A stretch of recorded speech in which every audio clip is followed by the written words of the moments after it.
O Festival Virada Salvador foi cancelado, mas a queima de fogos aqui na capital está confirmada. A Prefeitura está montando um esquema para evitar aglomerações. Sobre esse e outros assuntos, eu converso agora com o prefeito Bruno Reis. Boa noite, prefeito. Boa noite, Carol. Boa noite a todos os telespectadores da Band. Nós estamos fazendo um registro da virada do ano, até para não dizer que não fizemos nada.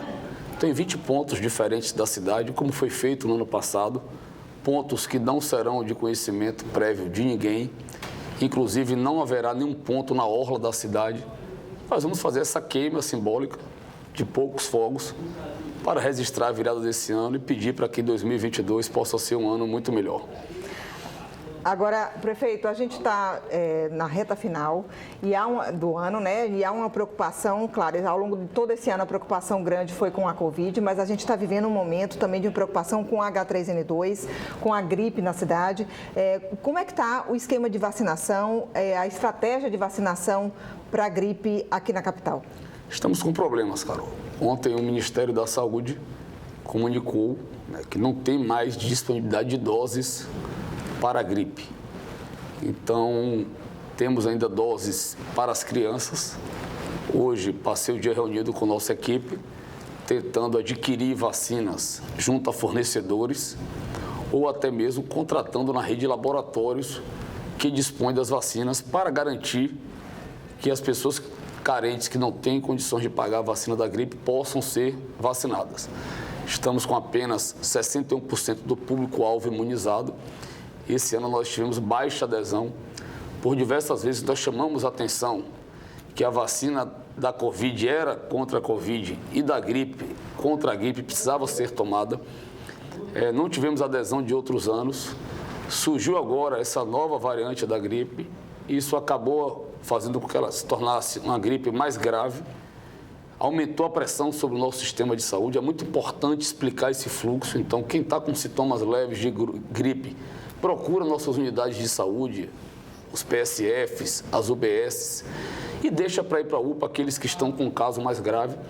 Há uma demanda reprimida nas UPAs de outras enfermidades, como AVC, como infarto, como câncer, somado às pessoas que estão com Covid e agora com gripe.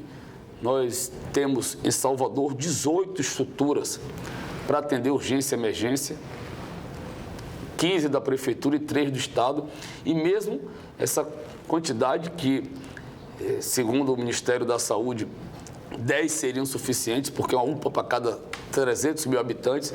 Mesmo essa estrutura nossa, somada aos gripários, que nós já reabrimos 3 e vamos reabrir mais um, estamos também reabrindo novos leitos de Covid para conter esses fenômenos que se somam e geram toda essa pressão sobre o sistema de saúde. Prefeito, eu queria falar também sobre um outro assunto que preocupa a população todo início de ano, que é a tarifa de ônibus. Há previsão para um reajuste da tarifa agora em janeiro?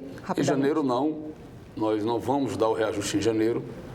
O contrato estabelece que tinha que ser dia 1º, porém, como nós demos o aumento ano passado, em maio, nós temos até lá para tomar essa decisão. Mas esse, Carol, é o maior problema da cidade depois da pandemia. Por quê, prefeito? Porque já vinha em crise o transporte público de todo o Brasil e com a pandemia se agravou ainda mais. Hoje é um fato, os números mostram isso. A tarifa, que é uma tarifa cara por um serviço ruim, ela já não remunera mais as despesas do sistema. E, inclusive, houve uma redução esse ano do número de passageiros transportados por conta da pandemia, então caiu a receita. E, por outro lado, houve um aumento expressivo dos insumos que compõem o transporte público. Que insumos são esses, prefeitos? O combustível, esse ano o óleo diesel aumentou 70%, pneu 60%, teve reajuste dos trabalhadores do transporte público, os equipamentos aumentaram, as peças. Então, efetivamente, precisamos de algum tipo de apoio para evitar que haja um aumento da tarifa elevado esse ano, até porque a inflação do período é de mais de 10%. Então, estamos sensibilizando o governo federal para que possa dar um subsídio. E aí, um problema que desde o início do ano eu estou enfrentando o transporte público em nossa cidade, todos lembram, estavam sob intervenção no sistema, partimos para a execução direta. Só esse ano, Carol, a Prefeitura investiu 200 milhões de reais no transporte público. Nós não temos dinheiro para isso. Não temos condições de custear, os prefeitos de assumir mais esta obrigação. Então, dependemos do subsídio para que o aumento, se ocorrer, seja um aumento mínimo. Prefeito, eu queria, antes de encerrar, que o senhor deixasse uma mensagem para os soteropolitanos para esse ano de 2022. O que é que a população pode esperar? Eu sei que foi um ano muito difícil, a luta contra a pandemia, a segunda onda, o pior momento da pandemia. Agora a luta para evitar um surto da gripe, o enfrentamento às chuvas, as cenas que nós estamos vendo, os nossos irmãos, né, do sul, sudoeste, extremo sul da Bahia, que estão sofrendo, mas não podemos perder as esperanças. Não podemos perder essa capacidade que o baiano tem de reagir, de se superar diante das dificuldades.